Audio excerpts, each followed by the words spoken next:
What's going on, everybody? Welcome to the Blazers Edge podcast. I am your host, Danny Marang, and this week I am joined by a special guest host. Guest host? I don't know. I'm just winging it now without Tara. I don't have my sturdy wings that is Team Mom, Terry and Biggs. But I am joined by the Trailblazers stage manager, Kristen Kerbaugh. Kristen, thanks for joining us. Of course. Thanks for having me. It's been exciting.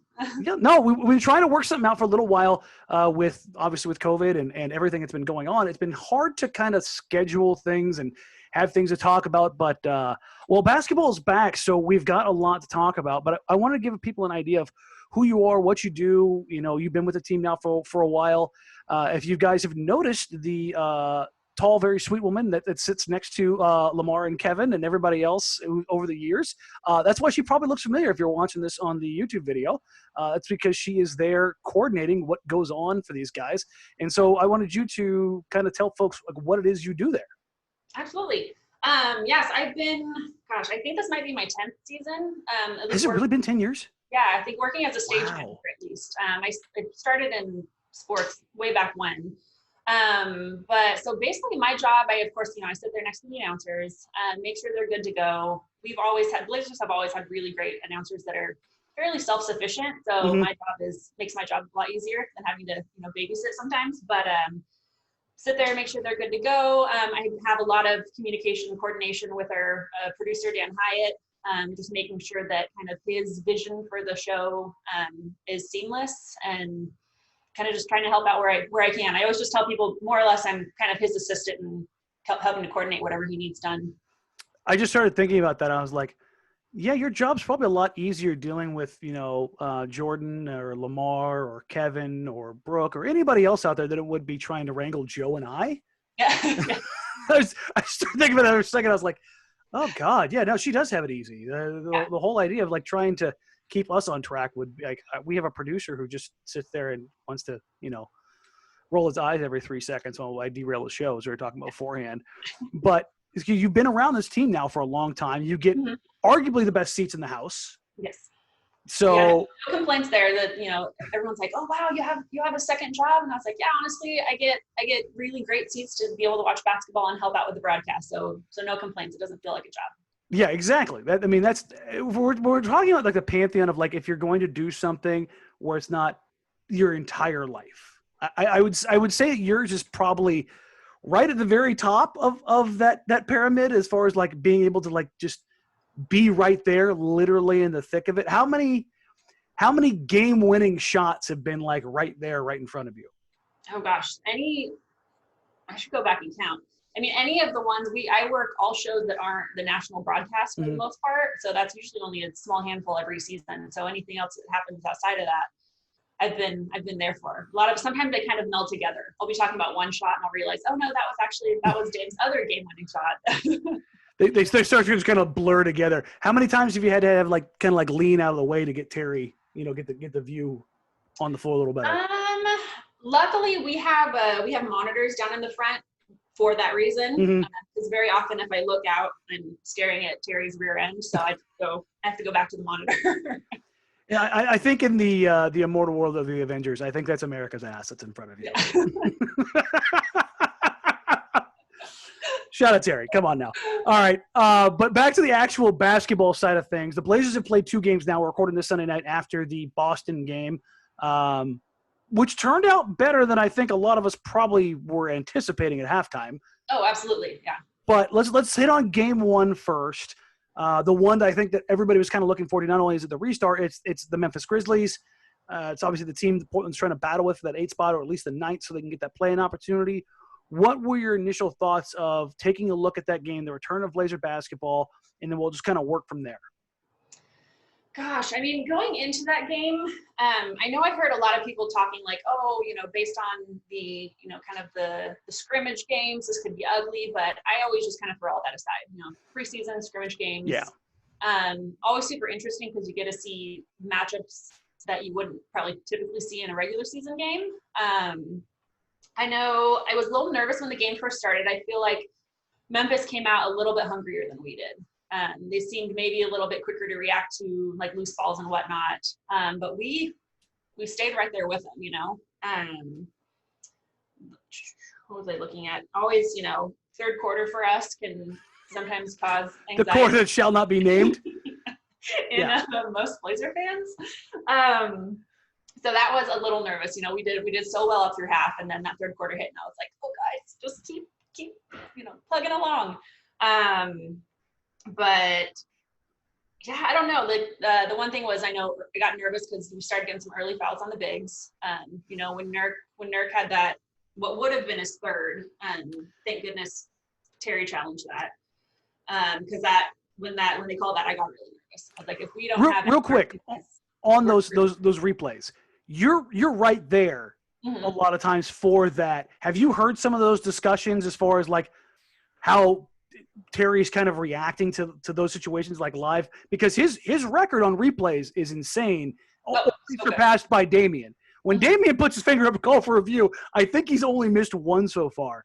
So like when you're sitting there and Terry's asking, can you hear him like asking the guys like what's going on the floor? Like how serious do you think this is? Like are you sure you've got this kind of a deal? Yeah, I mean stuff like that. They're usually far enough away that we can't, unless he's screaming, I can't usually hear him. Of course we don't have him wired up or anything, which would be really interesting. But I am all for a wired up Terry Stotts. Right.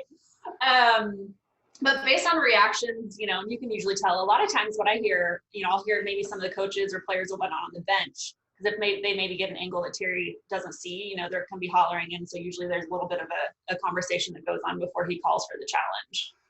But yeah, his record he's got to be top. I'm almost certain he's still top in the league. There was somebody that was keeping track of it, and he was like somewhere around like 70%. It was an obscene number the last time I looked at it. So. Yeah. The other thing that I thought was interesting is there have been some calls where you can tell that people are trying to urge him to call the challenge, earlier in the game, and he'll just kind of let it pass, and maybe if he uses it, it'll be later in the fourth quarter. So it was nice that he just jumped on that and was like, let's challenge that, because we can't have three fouls on Nurk this early in the game. The realization that it was going to be 3 on Hassan, 3 on Collins, 3 on Nurkic at that point, because Nurk eventually did pick up his third foul just a little bit later. Yeah. So if those few minutes, when you look at a tight score line and go into overtime, that could have been a deciding factor in how that game turned out. So for Terry Stotts to realize the importance of Jusuf Nurkic and being out of foul trouble, I think in that particular instance was huge. Yeah, absolutely. Yeah, I was actually watching that game with some family, and going into overtime, they had a graphic that had just the foul situation, and everybody had some. Everybody had some. It was scary. I was like, I wouldn't be surprised if all of our bigs foul out at this point. Which, I mean, they got pretty close. They got real close, yeah. So by the end of that, obviously you had both Zach Collins and Jusuf Nurkic, your starting 4 and your starting 5, both gone on 6 fouls apiece.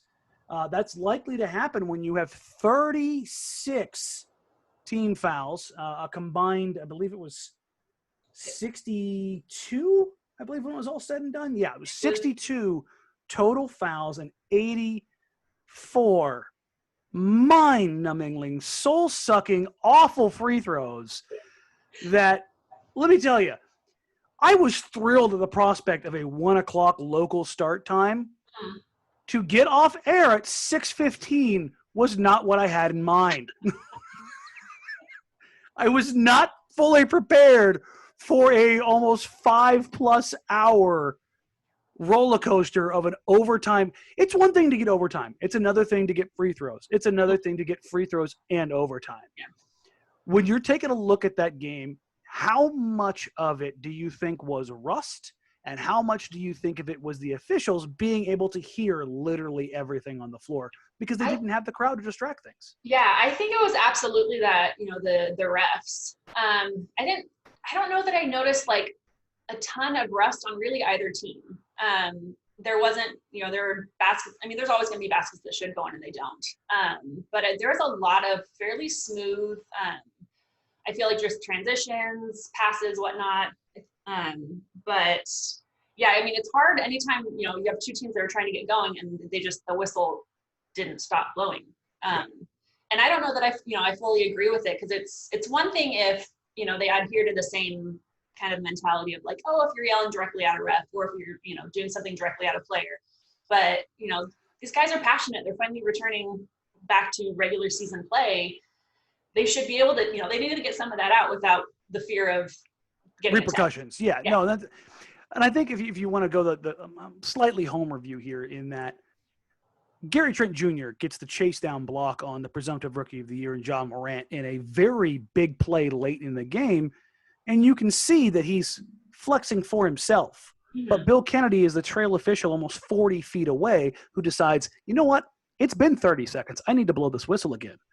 And decides to hand out a technical foul when he can't see what's going on in the action. And anybody who's listened to this podcast for any period of time is used to me ranting and raving about how bad NBA officials are, because they are. They're terrible. There's maybe like 5 in the league that I trust to consistently call a game on a regular basis.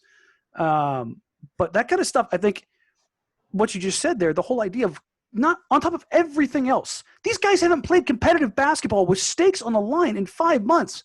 Mm-hmm. Let a guy scream. Yeah. Especially when it's not, I mean, granted, I don't know how much the audio is being picked up, but I'm a little surprised there haven't been more like profanities that have slipped their way into the broadcast, just because it is out there, I have a conspiracy theory. The noise that is piped in has been turned up like 10 levels since the scrimmages. Because in the scrimmages, mm-hmm. we heard some Carmelo FOHs, right? Mm-hmm. We heard probably 2 or 3 of them. We heard Nurk say "ball don't lie" about a half dozen times. Like we heard plenty. Yeah. Now we can't hear a damn thing, and I am certain. I definitely noticed it. It was loud today. They'd be in timeouts, and at first you're thinking, why is the crowd cheering? And I'm like, oh yeah, there's not a crowd there. They just have the volume. Yeah. Boston's not that loud. Yeah. I'm sorry, especially like it was 4 o'clock local. No, man, they're a couple Sam Adams deep at that point in time. They're not that loud. It's got to be a late night game for that to be remotely loud, and even then, it's Boston. Yeah. But yeah, no, I am firmly in the camp of turn the noise down, let me hear the junk. Mm-hmm. Like today, I thought the refs did a much better job of not overly aggressively blowing the whistle every 3 seconds. I think the crew they had today was for the most part decent. It was still kind of round. It was more of what I expected, to say the least. It was more, I don't know about that call, but whatever, that's fine. But the officials in the first game with Bill Kennedy and his crew, they were a train wreck. There was 4 missed goaltending calls. There was 6 total technical fouls. Mm-hmm. Obviously 62 fouls called on top of those, 84 free throws. Like that's not the one you write to Adam Silver and be like, job well done. No, that's a disaster. I was a little nervous that maybe they were trying to set the tone for the rest of the regular season games. And I was like, oh, if this is the next 8 games, it's going to be rough. I mean, to be honest, it's detrimental to the product to slow it down that much. It's like watching Sergio Garcia swing every single time. Like having the camera on him every single. For those of you who don't watch, Sergio Garcia has the slowest pace of play in golf history. Or if you're a baseball player or a baseball fan, any pitcher who has 37 things they do before they pitch, or Alex Rodriguez stepping out of the box and undoing the Velcro on his gloves 27 times before getting back in the box. I can do these stupid analogies all day. But the whole point of basketball is to go. That's the allure of it. The pace of play is much higher and much more satisfactory, I think, than other sports. And that's part of the draw. And when you get this kind of stuff, it just ugh. Yeah. But speaking of bogging it down, let's move on to the next part of this. Jusuf freaking Nurkic. I say freaking because this is a PG-13-ish podcast. So, but as you can see, I'm supporting the big fellow with my Nurk gear, my Bosnian BC shirt. If you watched the show today, I was rocking it there too, and I'm just a dirty man, and I haven't changed out of it. First impressions of the return of the beast. The fever is back. I'm going to be honest, like anytime someone gets injured at all, and especially an injury that took him out for 16 months. Yeah, however many months, 15 months. I expected rust for a player like that. It's like he's got to get back into the groove of things. I mean, I know they've had scrimmages and practices, but it's you hear it all the time. It's not the same as a game. But he's just a quick big man. Like I feel like he lost almost nothing over those 16 months. He lost something. It was probably about 35, 40 pounds. Yeah. That's what he lost. Yeah. So he might be quicker. God, no, it's so great. I mean, you always want to see anybody be able to come back from an injury like that, but especially as a Blazer fan, to really see him come back and he's still just a powerhouse on the floor. It's incredible. Neil Olshey said the same thing. It's kind of the other day. It's the same sentiment that Joe and I have kind of echoed on the show, and really Tara and I for the last couple of years. As much as Damian Lillard is the engine, Nurk is the transmission. Dame is the heart. Nurk is the soul. You know, Dame is what this team is built around. Nurk is the spirit animal. However you want to categorize it, whatever analogy you want to use, Nurk is what brings it all together. He is the glue. He is, you know, whatever you want to frame it as, and you can just see it. And we'll talk about it specifically as it pertains to the Boston game. But when he's out on the floor, and this isn't to backhand Hassan Whiteside, he did an admirable job filling in for Jusuf Nurkic in his absence. I have plenty of my own issues with his play style, and it was never a great fit, but he filled in and did what was necessary. Mm-hmm. But the difference between Nurk and Hassan is miles as far as fitting with Damian Lillard and this Portland Trailblazer team. Mm-hmm. When he's back on the floor, what is it that you see from him and how it impacts the game on basically every level? Yeah. He's so much more involved than I feel like Hassan is. I mean, he's there and he's trying to get his rebounds and whatnot. He's doing a lot of the stuff that centers are just really expected to do. I mean, there's been a couple times, you know, Nurk is passing the ball, he's creating plays, and, you know, he'll get a couple of guys on him and see that, oh, hey, someone's, you know, out there on the 3-point line and they're available, you know, let's shoot them the ball. I forget what the pass was today. There was one that the backdoor bounce pass to Damian Lillard. No, there's a series of like back three. I think it was 3 different turnovers back to back of just really awkward passes. But it was the type of passes that, had they been successful, it would have been really great to see. Oh, yeah, okay, yeah, no, I know what series you're talking about. But the fact that he's able to even just see that that's a possibility. Granted, you know, you of course want it to end up in hopefully he takes risks, which he takes risks, yeah. I would say that in general, if I was going to use something to describe the Portland Trailblazers in as far as like their offensive mindset when it comes to playmaking, risk averse is probably something I would say that that's kind of the region that they fall in. And that's not necessarily that the entire offense is, but we're talking about playmaking. How often do we see Dame or CJ throw a lob? How many times do we see them really push it in transition and put, you know, pressure on a defense in the open court? It's much more about getting a better look mid-clock than it is about getting a look early or taking a higher percentage risk to maybe get a little bit of an easier chance. And I think Nurkic is a bit of the yin to that yang. Yeah. So he's back out there, and we're going to talk obviously about what he does offensively. And as great as the 6 blocks were, what he did just overall defensively against Memphis, I think can't be overstated enough. Portland's playing without their best perimeter defender in Trevor Ariza. Gary Trent Jr. is doing a pretty decent job of being that guy, but he's not in the starting lineup, and he's not out there taking on the primary assignment all the time. And a lot of that is falling on Nurk and Zach. Mm-hmm. So we'll talk about Nurk here first. Obviously, he's lost the weight. He's doing things. He's getting out there and being effective. But beyond the block shots, and let's talk about that real quick. Blocking 3-pointers is insane. Mm-hmm.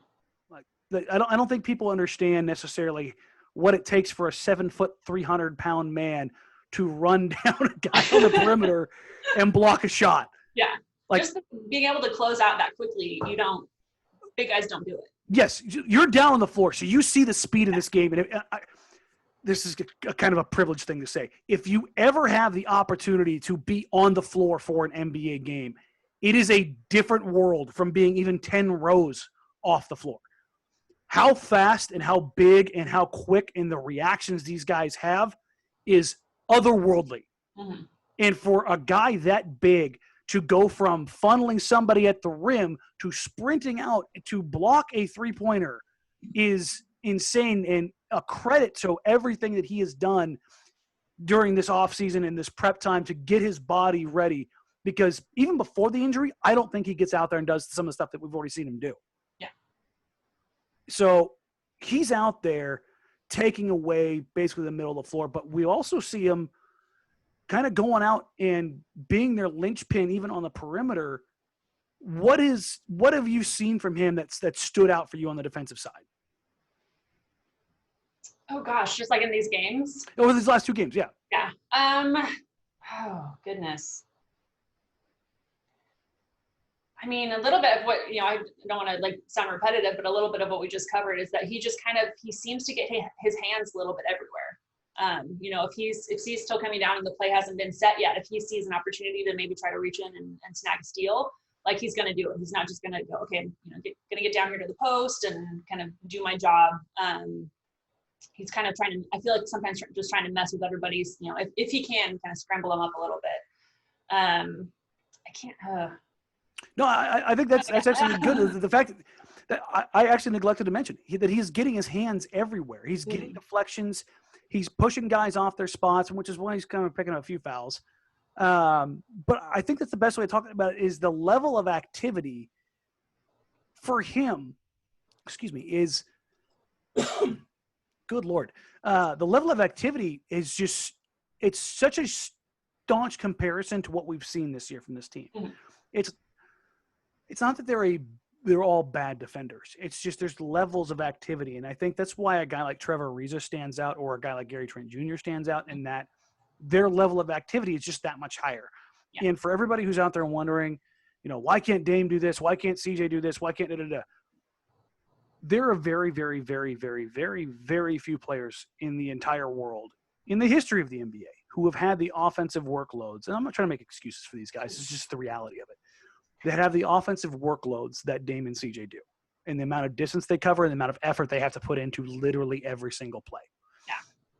So for them to put in the necessary effort that maybe a Trevor Ariza or a Gary Trent do is easy, because those guys don't have to work nearly as hard offensively, so they can use that extra energy defensively. And that's what gets those guys on the court. That's what completes a team. And you may not like that, and everybody should play defense.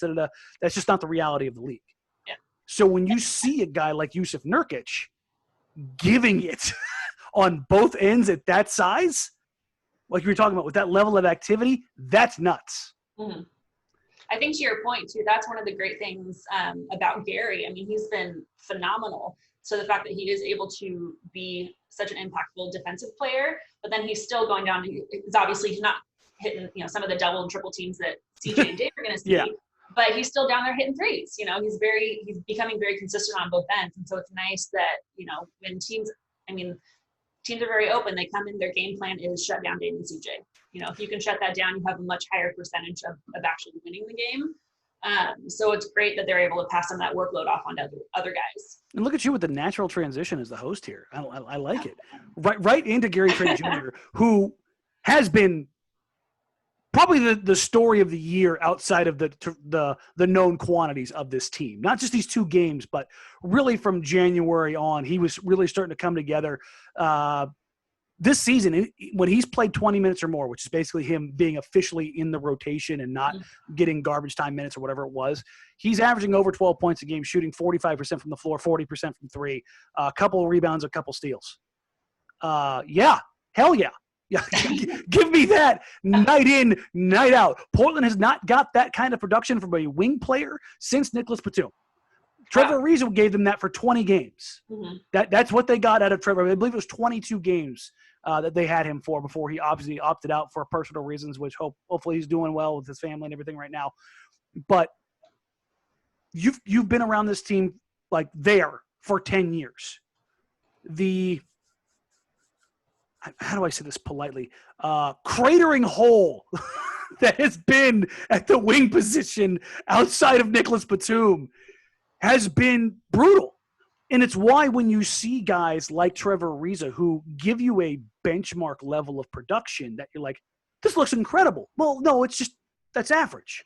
Uh-huh. But it looks great considering what Portland has had. And I don't mean to downplay Mo and Chief. I love those guys, and they brought things. But when you have to measure this stuff accordingly. And I think Gary is on pace to be a guy that Portland can legitimately count on. Let's take a look at his Memphis game. We'll get to the Boston game and break those guys down there. But he comes out 5 of 8, 27 minutes, 4 of 5 from 3, 17 points. What more do you want from him? Yeah. I mean, he's taken on John Morant, like we saw. He had that chase down block. It was phenomenal. But even more than that, he's taking on a tough perimeter assignment. This is a second-round pick, Kristen. Like when you're out there and you've seen this kind of maturation happen over the last year and a half, what have you seen from Gary kind of built up from obviously day one until now? I think a lot of it, and I hear this being talked about more and more with his recent play, is like just the level of trust. Like it's always interesting kind of in my position because, you know, I see the same kind of, you get into your standard rotation. I see all those guys playing during games. You know, it's rare unless it's like a blowout game that I see too deep in the bench play. But you still hear things from practice, you know, all the things that I don't attend. And so it's always interesting because you start hearing a little bit of Gary chatter from practice, you know, this, that, and the other. He starts kind of popping in and out of games here and there. And then now he is just that. Not only is he getting, I mean, good quantity of minutes, but the quality is there too, enough to that, you know, like I say, you see the trust in other players passing him the ball because he's shooting what from the three? I think almost 40%. Well, he's 40% of the season. 40%. He's like 39.6. But in the bubble so far, he's 11 of 18. Yeah. Yeah. So which I hear is pretty good. I think that speaks to it. And I always think that's kind of like when you get to the ultimate, you know, top of the mountain where not only are you seeing all these things that you keep hearing whispers about, but now, you know, all of his teammates have that much, they're just consistently showing trust that he's going to, you know, he's going to help them get the win. And I think it's important that we're not just talking about the three-point shooting. We're talking about the defensive side of things. Like they trust him to take on arguably the most explosive point guard in the league in John Morant. I mean, it's a coin toss between, you know, him and Russ. I mean, I guess if you want to call Giannis a point guard, fine, by all means. But Ja is a superlative-laden, explosive freak of nature that his stop-start is it's Olympic-level speed. I mean, it's the way that he accelerates is terrifying. Like the mere thought of it makes what's left of my ACL in my right knee wish it was torn like my left knee. Like it's like I can't fathom that, and he's doing that successfully. And that's such a crazy thing to think about when the knock on him, and even I talked to him at Hoop Summit before he went to Duke. The big question was, can he defend at the next level? That was at college. And then after that, he was like, can I defend at the NBA? And we've all heard when we had him on the podcast a couple weeks ago, and he talked about how he watched literally every single defensive possession from his rookie year and sat down with Coach Yim, sat down with Coach Moran, and went over, how do I get better at this? How do I get on the floor? And I've likened him to Wesley Matthews in that when Wes came into the league, Wes couldn't shoot, but he could defend. But he went to Coach Hornacek and said, you know, teach me. Wes became an osmotic sponge of knowledge when it came to shooting, and he went from literally a non-shooter to a 38% three-point shooter. That kind of thing doesn't happen. I see the same thing with Gary Trent Jr., where he went from, to be fair, a non-defender to not just a defender, but a plus defender. I don't think it's a stretch of the imagination to say that he's probably their best perimeter defender. I think you're maybe splitting a little bit of hairs with a reason. That's just because he's an encyclopedic knowledge of defensive coverage after playing in the league for years. But Gary's basic instincts defensively are already showing out, and we're seeing it kind of convert here. So we've got Nurk. We've got Gary. A lot of good. I got to go a little bit with the bad here, though. Zach Collins has looked a little rough. He looks a little reminiscent of maybe rookie Zach Collins. And maybe this is a little bit unfair to him because of the way the refs are calling the game. But he is racking up fouls at an exponential rate. How much do you think of that is him just like being hyper aggressive because he hasn't been on the floor and he wants to do so many things? Or is it more the refs are just calling everything? Well, it's hard. Obviously, you know, first game, I think you can chalk it up to the refs calling absolutely everything because they really. Which, I mean, I'm going to agree with you. I think he had one or two where it was like, you got to stay on your feet, bud. Yeah. But otherwise, I thought he got hosed a couple times. Yeah. And I mean, as far as like, I feel like even from what I remember before the injury, feel like there's a lot of games where he got early fouls. Mm-hmm. So, I mean, if anything, I think he's just trying to be aggressive. Maybe not always in either the best way possible, or, you know, how they always talk about, you know, some players, they know how to kind of be aggressive and get it past the refs, you know, some combination of the two. So either, you know, a learning curve type of thing, or just he's just trying to get in there. And I feel like too, sometimes, you know, if a player is known for getting a lot of fouls, kind of, you know, they maybe get put on the radar a little bit. So maybe, you know, refs are just like, oh, he's gonna get in there, so just be prepared to call the whistle.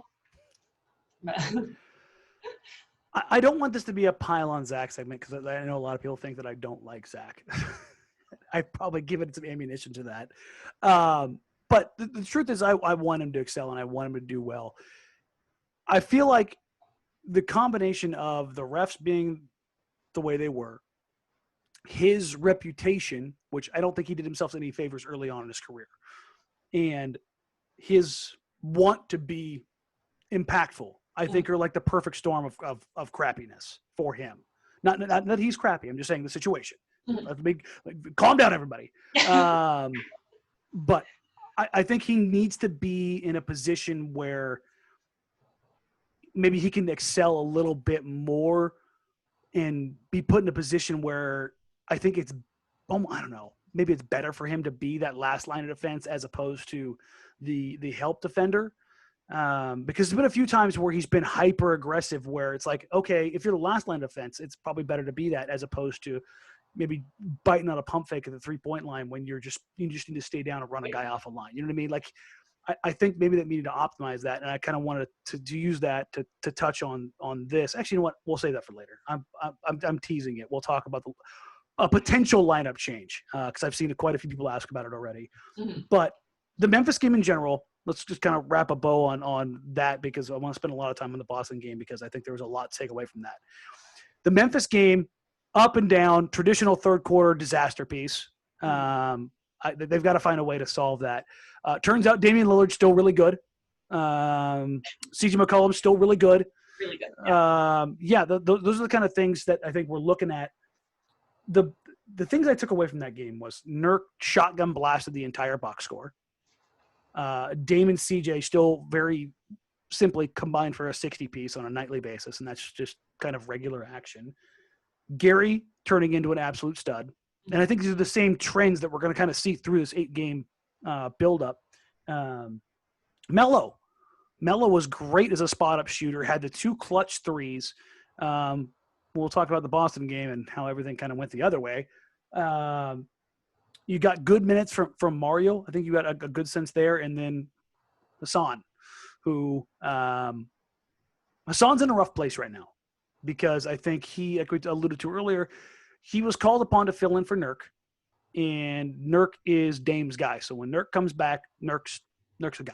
And that's not just like it's just because Dame says so. It's because Nurk fits better with this team and is more about what this team is going forward.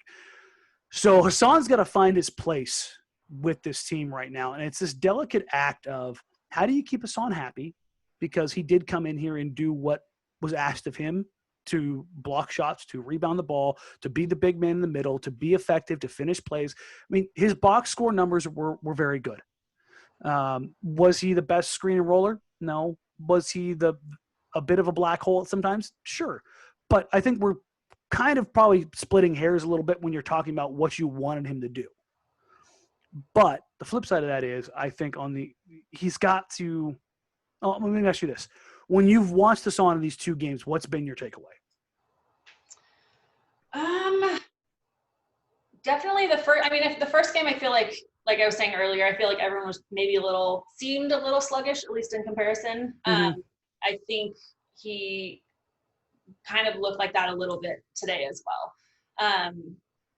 And again, and it's hard because it's a hard comparison, because now not only are you just looking at Whiteside, but you're comparing it to Nurk. So it could just be that that's the stark contrast. Yeah. So it could just be that he's doing stuff he's always done at the same speed he's always been doing it, but now you're comparing him to a much quicker center. That's fair. Yeah. But I mean, of course, the Blazer fan in me is just like, oh, I think we're going to have all these games where everyone is playing at their peak and whatnot, which is not, it's not realistic of sports, I would love to have literally one game where everybody was just in line. Like everybody went off. Like it would be insane. That basically it's the magical quarter the Blazers had against the Spurs. And what was that, 92? When they just went absolutely insane and everybody went nuts. That's like the one time it's ever happened. Yeah. So I would say it's for Hassan, at least for me, it's hard because I fully believe in whatever you're doing.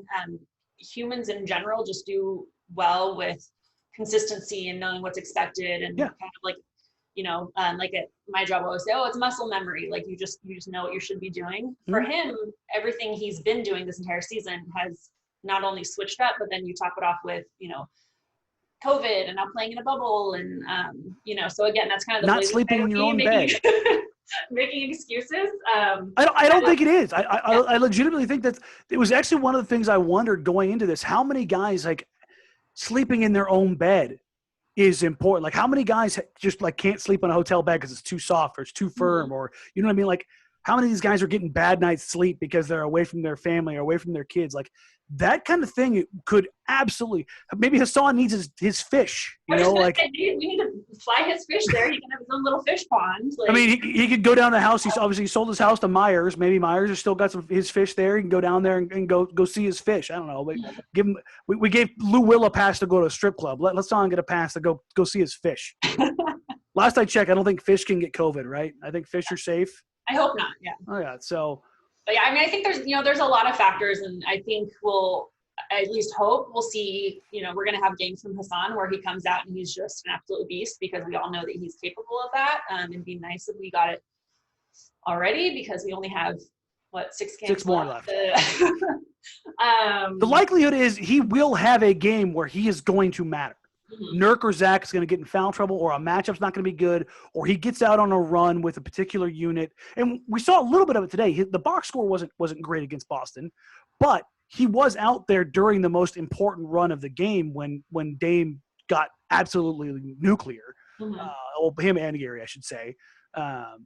And I had a few people text me like, well, maybe they should run Whiteside out there more often. No, you're all monsters.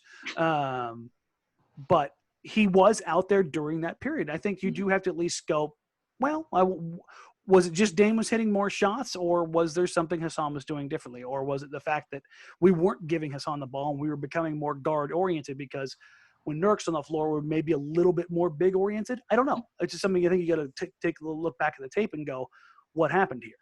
But let's talk about on the Memphis game. Went insane, almost completely blew it.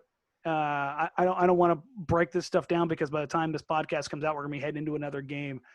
So we'll move into the Boston game. And do we want to talk about the first half or do we just want to pretend that half of basketball didn't exist? We'll pretend like it didn't exist. Okay, that's fair. Well, we'll say this. Jusuf Nurkic was a complete and utter monster for 4 quarters. They started the game off by going to him. They started the game off by going to Zach. Zach got in foul trouble again. He did a much better job of staying out of said foul trouble later in the game, but I think at that point in time, he kind of got out of his groove, and it was kind of hard to find that place again. If not for Jusuf Nurkic, this game never even has a chance of coming back. Yeah. Well, any game that you go into and you dig yourself in a hole, you're going to just spend it's an uphill battle. Obviously, when you're going against a team that's not only good, but you had Tatum and Walker were just. Oh, that first quarter, those two were unstoppable. I believe the team was 9 of 12 from 3 in the first quarter. Yeah, and we had, I think CJ and Dame were 2 of 9 at the start of the second. So, they were 4 of 15 combined at half, which hard pass. Hard pass. So that's absolute fuel to the fire where it's like, okay, I thought, you kind of get to the point where you're like, all right, it's not going to happen, not against a team like this. And then knowing that third quarters usually aren't the best for us, I was like, it's only going to get worse. And so when the third quarter actually started, I was like, okay, all right, guys, like maybe we're going to get somewhere. And to quote Mike Barrett, all of a sudden. Yeah, all of a sudden. When you were watching that quarter unfold, it feels almost unreal. At least it did to me, because that team in the first half was awful. that they weren't playing with any intensity. The ball wasn't really moving. The only guy who really looked like he was going was Nurk. I thought Melo was forcing some shots. You know what? Also, I take that back. The only guy who really looked like he was going with Nurk and Gary. When Gary got out there in his shift, he looked like he was ready to go. I'm willing to kind of give Dame a little bit of slack here, and because we haven't really talked about it much, Dame has addressed an issue that he said has haunted him really for every year since he came into the league, and that's when he first starts kind of gearing up for the season, he's got an issue with a muscle that attaches basically his abs to his hips, I believe is what he said, or his pelvis. And like that tightness when he ran into that screen in game 1, it exacerbated that issue. And I almost wonder if he needs to work. Part of the reason why maybe every year he starts a little bit slow, especially as far as like first halves of basketball go, is that he needs to warm up and get loose. Like I can't explain it any other way other than what he has told us, which maybe would explain why he's kind of works his way into a game. It's just because physically he has to. That's interesting. I'm going to be honest, with all the years I've been doing this, I don't know that I've heard that yet. So somehow it's like, yeah, no, he just said it for the first time in the press conference yesterday.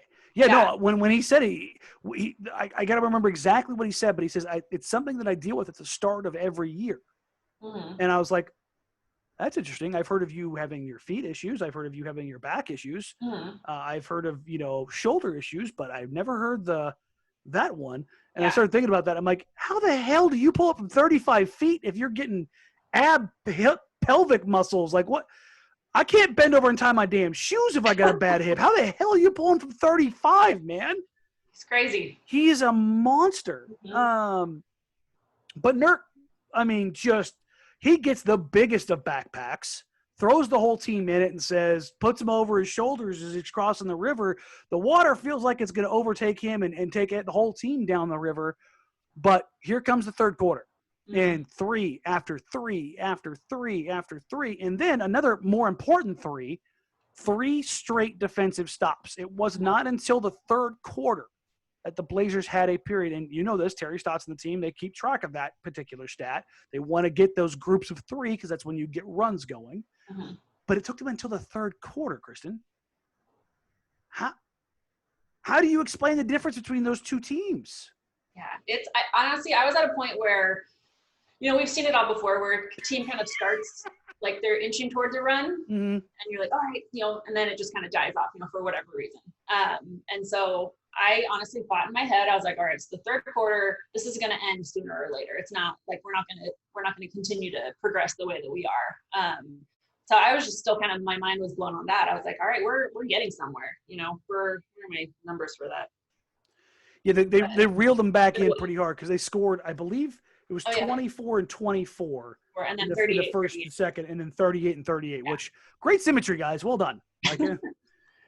But as great as those 2 quarters were, you aren't in that position if you come out and execute better in the first half. Oh, absolutely, yeah. And I think that's where the Blazers and their frustration. It's great that you showed the guile and the guts to come back. And I understand that this game is a game of runs. But the difference in intensity of basketball between those 2 halves was night and day. Yeah, absolutely. And there's been so many games over the years where, it's obviously this is one of them where it's really close to the last, 6 to 8 seconds or whatever it was.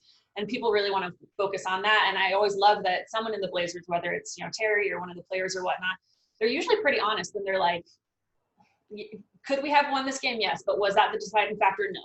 No, we lost this game in the second quarter when, we didn't defend for 10 straight minutes. Absolutely. Yeah. Or, same thing. They've done it where there's been a really terrible call, on the side of the refs at the end. And they're like, but we could have already claimed this game earlier than that. With the exception of the Utah game. Yeah. With the exception of the Utah goaltending game, in which case Dame went nuts with the officials and did not get fined because they knew better. I think, if nobody knows anything else other than Dame, is that he is usually very level-headed and honest in his all situations. appraisal. So the fact that he was going that insane is indicative of, it's very clearly was a horrible call, but that right there is him just freaking out. That is absolutely indicative of, it was just horrible. And a perfect example is we'll talk about the play because this is the one on everybody's mind. I think is 6+ seconds left after the loose ball foul on Tice. So what ended up happening was the Celtics called for a review of the play. That's what triggered all of this to begin with. What I think a lot of people missed here is that the Blazers used their last timeout during the review. Mm-hmm. So basically that was the idea here. And you have to give credit to Brad Stevens here because you don't see this happen all that often. A lot of teams talk about this idea, but they don't typically execute it just because it goes against the grain. The Celtics kept all 5 defenders above the 3-point line. Mm-hmm. And when that happened, Dame got a little confused and flustered, and he dropped it off to Nurkic, who went up for 2. And Dame addressed it afterwards and said, yeah, no, I made a read. I think I kind of panicked a little bit, and I went to Nurk. That's a tough play, and I've seen some people already kind of criticize Terry Stotts for that, but that's just kind of the nature of the beast, and you kind of have to tip your cap to him. I don't think you can say that the game was decided on that play. Like, I don't – did Dame make maybe a mistake? Sure, but he also had dropped 30 and 16. Dear God, what do you want from the guy? I mean, he was having a dumpster fire of a first half. I think it was 2 of 7 or 2 of 8 at the half. And he finished, I'm sorry, let me scroll back up. 8 of 20. So, yeah, by the way, he hit 30 points on 20 shots, which not bad. But let's see, 9 of 9 from the free throw line. So, yeah, let me take a look. 16 turnovers. That's a career high. What more do you want from him as far as like being in that particular situation? That sequence, unfortunate. The fact that they got back in the game and dropped it, unfortunate. But I think at least you have to take a look at this and go, well, this team can play with anybody. Mm-hmm. I mean, absolutely. Mm-hmm. Go ahead. Oh, no, I was just saying just absolutely. And I think one of the things, too, is that, probably the only thing that I thought of is that, Boston, that whole game, they're so good at defending the 3-point line. And so, obviously, they were ready for us. They knew that, okay, nearly every guy we have or Blazers have on the court right now is capable of hitting a 3. Even Nurk. Yeah. Had he been out there, I mean, I think that's why they had everybody out there, and they weren't, they were expecting, okay, we're going to swing it to just whoever is open, and they're going to shoot a 3. And yeah, I mean, it goes back down to just kind of habit. Like, Dame is used to getting trapped. If he's trapped, obviously someone else is open, and it just happened to be Nurk, who was already going for the basket. All right, 3-pointers. Portland ends up 19 of 42, 45%. Pretty darn good. Mm-hmm. You'll take that on any night. Problem is, you gave up 18 of 30 to the Celtics, and they had half those in the first quarter. If you want to talk about your deciding factor, efficiency and volume, that's basically what decided this game. What's problematic, obviously, for Portland is they don't necessarily have the perimeter help to deal with premier wings. Yeah. And this is where I'm going to kind of transfer back to what I alluded to a little bit earlier, in that some lineup changes may need to be considered. Again, this is not a shot at Zach Collins. There's 5-6 guys in the league who can effectively guard Jayson Tatum. That's why he's probably going to end up being an all-NBA player sooner rather than later. But with that being said, with Portland not having Trevor Ariza, it's not them not having Rodney Hood, with them being so short-handed at the wing position, I feel like the Carmelo Anthony experiment at the 3 is kind of got to go the wayside. We saw the Nurkic Hassan Whiteside experiment pretty much fade away damn near instantly. Yeah, that was short-lived. As far as Professor Terry goes, he put that back on the shelf real quickly. Melo has been good. I don't necessarily want to pull him off the floor. And I'm not saying this as a demotion to Zach Collins. Just with the injuries that they have at the wing position, or the lack of options they have at that position right now, do you think that perhaps the time, with the way things are, with them maybe having some issues with things defensively, that they need to start Gary Trent Jr., move Melo to the 4, and have basically a plus perimeter defender and Gary on the floor and Nurkic, as opposed to what amounts to 2 premier interior defenders in Zach and Nurk?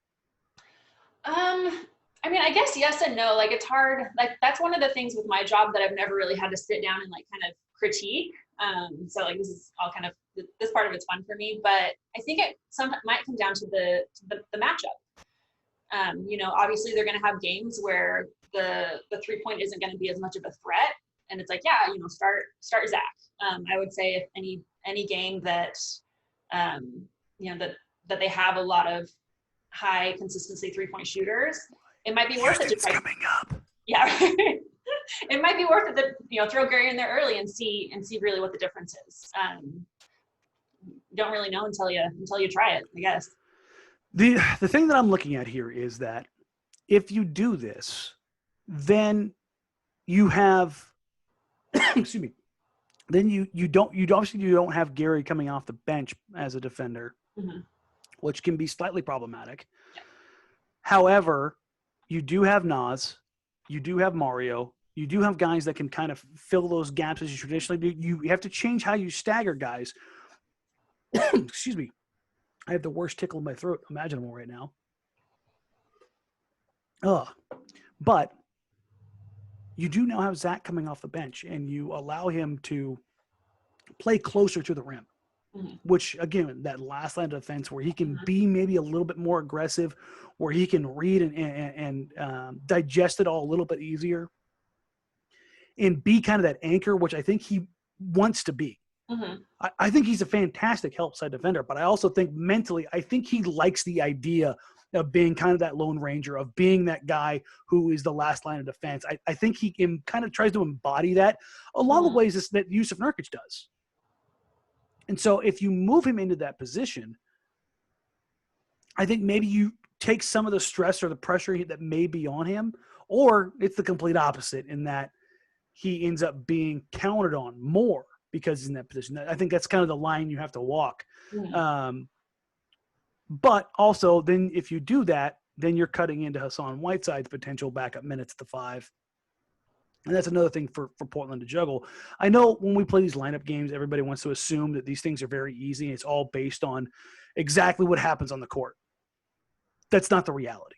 Yeah. There are things that happen that transpire between NBA organizations and agents and players and handshake agreements, as we've alluded to before. With certain players, it's not a secret that Carmelo Anthony signed with the Blazers because they guaranteed him a starting spot. So Melo's not coming out of the starting lineup for Zach. That's the way it's going to go. So if Gary goes in, what ends up happening is Melo slides up and he goes to the 4. It's not Zach that stays in there. It's Melo that stays in there. Now we're not telling state secrets here. Melo's already said as much. So it's nobody's getting into any trouble here. But with Hassan, the same kind of situation. He was told that he would be relied upon and he would be given his opportunity and he'll still get his minutes. So how do you massage those same things if you're moving Zach to the 5? And I think those are kind of the questions you have to ask. Where do you see Zach, his best position right now? Do you see him more as a 4 or more as a 5? I mean, I feel like we've seen him more, I feel like, at the 4 lately. Yeah, lately that's where he's been. Yeah. But where do you think you see him more comfortable at? I mean, I guess because he does, I can't remember now if this was pre-podcast or what, but he gets in early foul trouble because he is sometimes not getting the best. You're choosing the best fouls, the best times to foul. So I would say get him in the off the bench as the 5. So he can really be the last, like you said, the last line of defense, I guess. I would be completely fine seeing him foul out, even on a semi-consistent basis. If we're knowing he's actually preventing the other team from scoring versus, when there are other options available, I guess. When as opposed to fouling earlier in the clock or being a little maybe overly aggressive. Like we saw against Boston, he jumped at a few shots early where maybe he didn't need to. Even if they weren't fouls, they were more, I think, out of his comfort zone plays as opposed to when you get him within 15 feet of the rim where not only is he a shot blocker, but he's able to use his length and his mobility for his size much more effectively. Yeah. I mean, when he is having those games, he's kind of an intimidating guy, I feel like, down there because he has, he'll get his energies up. He's he can be a very strong player. So it's like maybe, throw him in that 5 and just say, hey, you know what, this is your territory, defend. I mean, we saw him against the Warriors, and when he riled up 4 future Hall of Famers and talk trash to Klay Thompson. We all know what he said. If you don't, go to YouTube. You can see it. It's very clear that the young man enunciates his word. That's a good private school Bishop Gorman graduate if I've ever seen one right there. There's no go Zags. There's no mincing of words of what he told Klay. And I think that adds to that aggression. I think it's almost better served as the five, especially as how Portland plays their fives in their drop coverage. Boston presents, I think, a unique problem that not many teams do, in that they have a cupboard full of wings that they can throw at teams. Their next opponent, Houston, can also do a little bit of the same. They go dumb small. This is where I think this is going to be a really unique matchup, because PJ Tucker and his 87 pairs of shoes are going to try to guard Jusuf Nurkic on the block. Or they may put Robert Covington on him, who's got a little bit more length. Mm-hmm.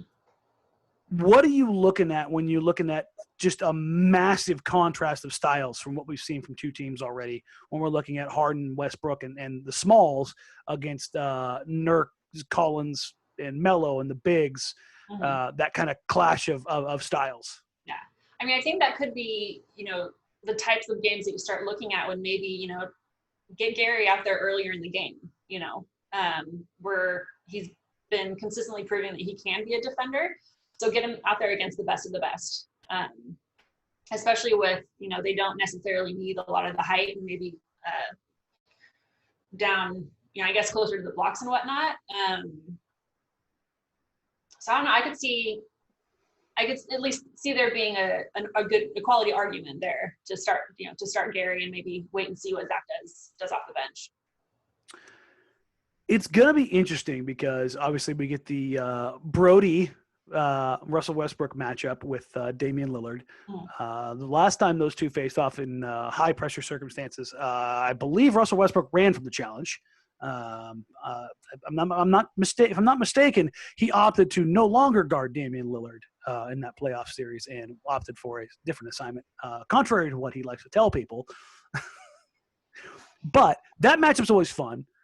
The question becomes, does Portland opt to put a young but promising defender in Gary Trent Jr. on the beard? And that's where I think you can get maybe into problems. As much as I hate his game, I respect his productivity. He's a first ballot Hall of Famer and maybe one of the most gifted scorers this league has ever seen. It doesn't mean I enjoy watching it. But with that said, you look at this team, and they definitely present some unique opportunities for Portland as well as challenges. There it is. I just worked in my Blazers broadcasting. Challenges and opportunities brought to you by – no, I'm not going to do it. I'm not going to do your reads for you. But Nurk has been playing fantastically. Do you think that this is the kind of game where Portland should continue to do what they did basically against Boston, which is try to set the tone with their physicality, or should they try to switch things up?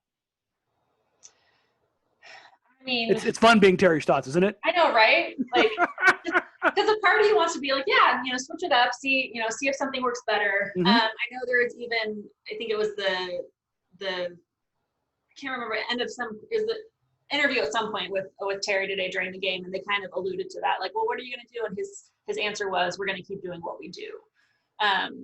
So I probably lean towards that, where they're just going to, they have a process that they've designed, and they're going to keep kind of working out the kinks and whatnot.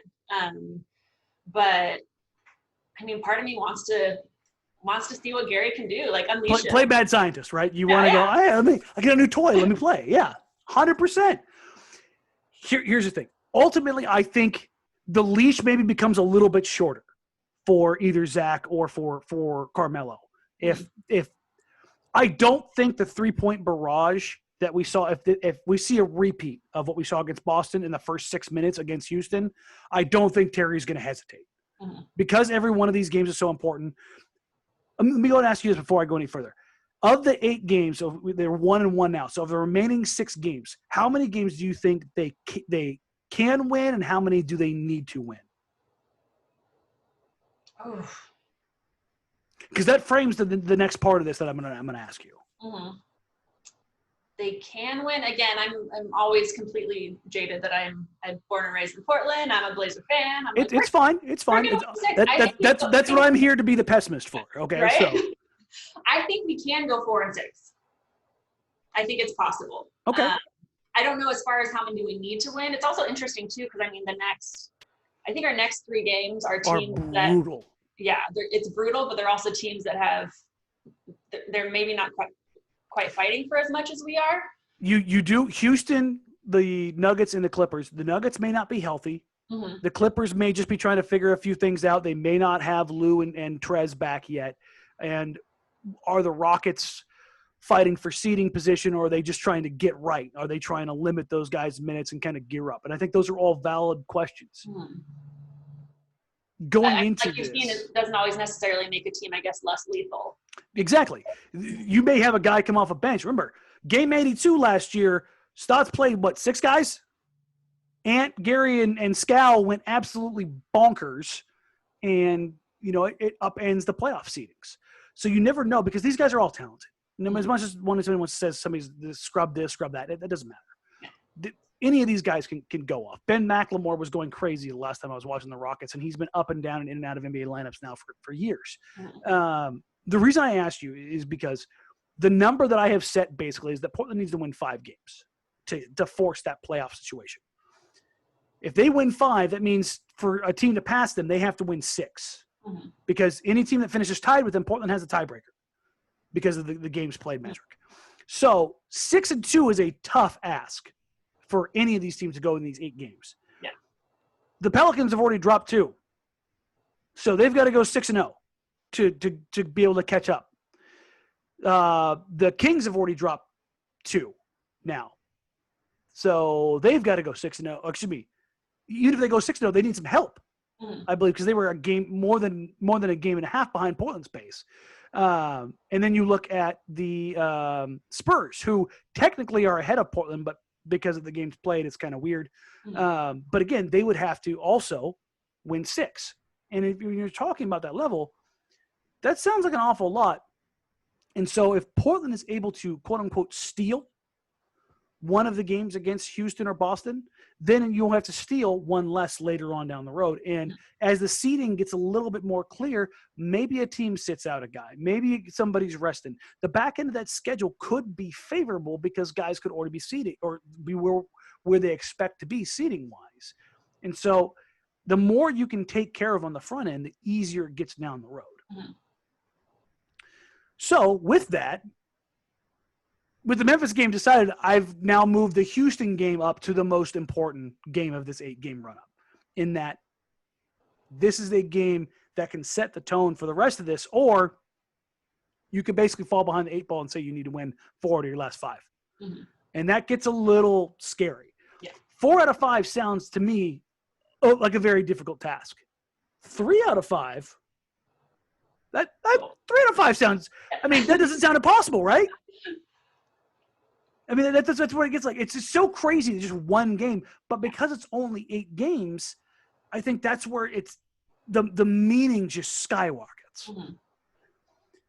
So I'm looking at this Houston game, and when you're looking at the matchup and everything that's coming out of this, what do you think ends up being the most important thing out of this? Is it Jusuf Nurkic and his ability to continue his play? Does somebody else need to step up? Do we need to see Dame take on James Harden defensively? As we saw in this Boston game, part of what this turnaround was keyed by was Damian Lillard taking on Jayson Tatum defensively, which we probably should have talked about a little bit more because that's nuts. Dame's 6'1", Tatum's about 6'8", and Dame did a fantastic job on him for about 5-6 minutes and kind of keyed that run. But when you're looking at this matchup, what do you think is going to be your number one takeaway? Gosh, I think it is going to be, and I couldn't tell you which player on the Blazers it's going to kind of fall to, but it is going to be containing the beard to an extent. I feel like it's always like that, the same way that the teams come out at us and they say, okay, if we can contain Dame, that's kind of priority 1. If we can contain Dame and CJ, that's fantastic. They did employ the box and 1, and Gary Trent Jr. was a big part of that earlier this season. I know it feels like 2 years ago, but they did basically say, Go ahead. Shoot as many shots as you want that aren't initiated by James Harden. James Harden's going to be 45 feet from the rim, and we're going to have somebody in his hip pocket. Mm-hmm. Do you think they do that again? I think they kind of have to.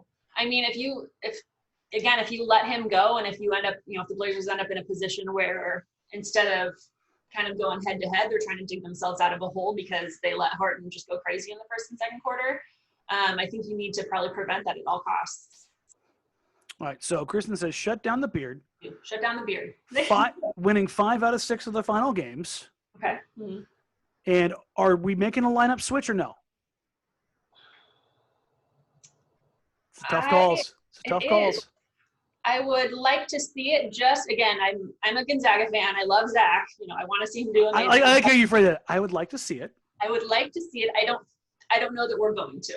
Okay. I feel like based on just the history of who they put in the lineups, the Blazers like consistency. I mean, a lot of teams do, but for sure we see that. They aren't a team historically who just throws stuff on the wall or make really radical changes on short notice. Yeah. They do from time to time. Yeah. Terry keeps us honest. Yeah. If it was early in a season and they're still trying to work things out like we see every year, they play around, but we're not this far into the season. I would think we're going to stick with the lineup. Okay. All right. Well, I think that's all we've got for. I've already kept you here more than an hour. As per usual, I've rambled and just completely destroyed our rundown. And for Team Mom, I'm sure she's listening. I actually created a rundown and sent it to her. Okay, so be proud. He did. I can show you proof, Tara. she can screenshot it, and it had more than 3 bullet points for once. But thank you for coming on. We definitely want to have you back if you're willing to come back. Yeah, absolutely.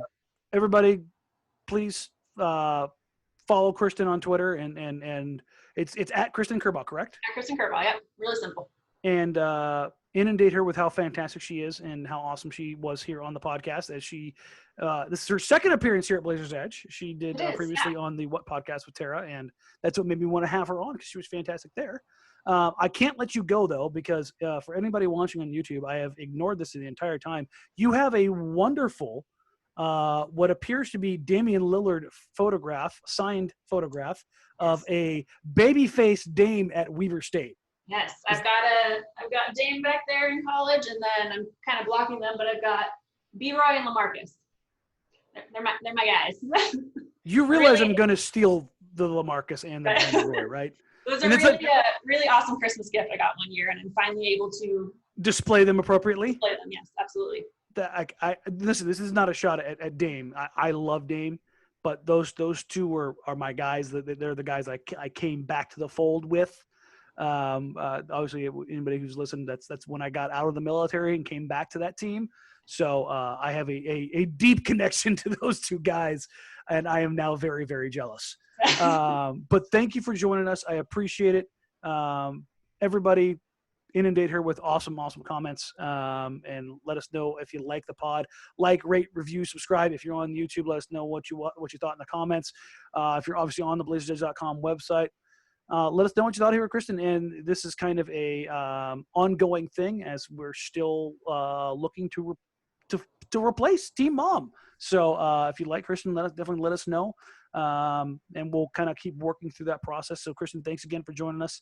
I really appreciate it. And we're definitely going to have you back one way or the other. Yeah, absolutely. This is a lot of fun. It's something I don't normally get to do. So. All right, guys. Thanks again. Kristen, thanks for joining us. Again, rate, review, subscribe. I need to put this earlier in the podcast because I always forget. Until then, we'll catch you guys next week. Remember to watch Joe Simons and myself on NBC Sports Northwest following every game during the lead up with our special guest, DJ OG1. Jamie Hudson filling in as our bubble insider, getting obviously the direct line to Amara Baptist and Zach Collins and a few other guys. So we'll keep that stuff going for you. And until next time, see you later. Bye.